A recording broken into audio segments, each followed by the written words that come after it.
If at first you don't succeed, try again, and then give up. Don't be a damn fool about it.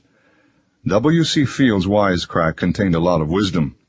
Nowhere does it apply more than in the crusade against drugs. Drug raids are good politics, but they don't make a dent in the problem. The federal government seizure of cocaine are 6 times what they were just a few years ago. But the flood of cocaine into the country has continued to be so massive as to drive down the price. A variety of drugs are for sale within a mile of the Drug Enforcement Administration's headquarters in Washington. The ban on drugs has become prohibition writ large. Like prohibition, the ban on drugs has been a financial bonanza for organized crime, and its profits have financed the corruption of law enforcement agencies, politicians, and judges. Drugs can be hideous things, and those who push drugs are slimy and poisonous. But let us not forget that a similar case was made against alcohol and bootleggers many years ago. Tens of thousands of lives are still lost each year to drunk driving alone. That doesn't count the other lives destroyed or dehumanized under the influence of the bottle. If drugs and alcohol had never been discovered, this would be a lot better world. But it is a dangerous illusion that we have the omnipotence to undo every evil.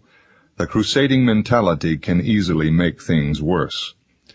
Drugs are inherently a problem for the individual who takes them, but they are a much bigger problem for society, precisely because they are illegal. It is their illegality that makes them costly and drives people to desperation to get the money by any means at anybody else's expense. The mere cost of production of drugs can be very inexpensive. If an addict could support his addiction for a few dollars a week, he would still be an addict, but he would not have to steal, mug, or kill other people to support his habit. Neither would drug pushers have the financial incentive to try to get children hooked on drugs if there was no big money in it. Crusaders cannot accept the fact that they are not God, that they have neither the right nor the competence to run other people's lives. The years that preceded Prohibition saw private citizens take the law into their own hands, entering saloons with axes to destroy bottles of liquor.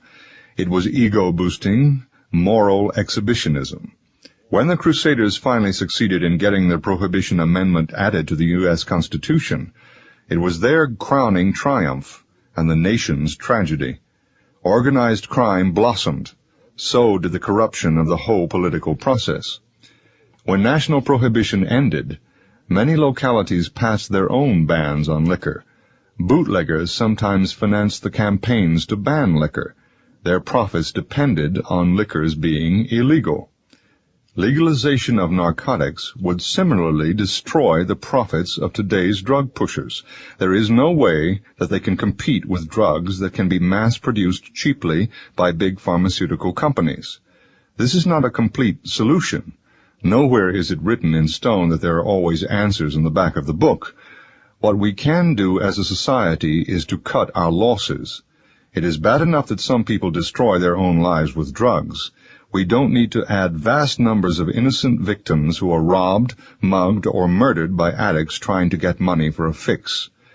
Like alcohol, drugs can be regulated for content, age required for purchasing, driving under the influence, etc. But this is just one more area where we have to recognize that government has its limits. Ignoring those limits is not only reckless arrogance, but dangerous. We finally learned that painful lesson from Prohibition. We need to remember it when it comes to drugs. November 29th, 1984.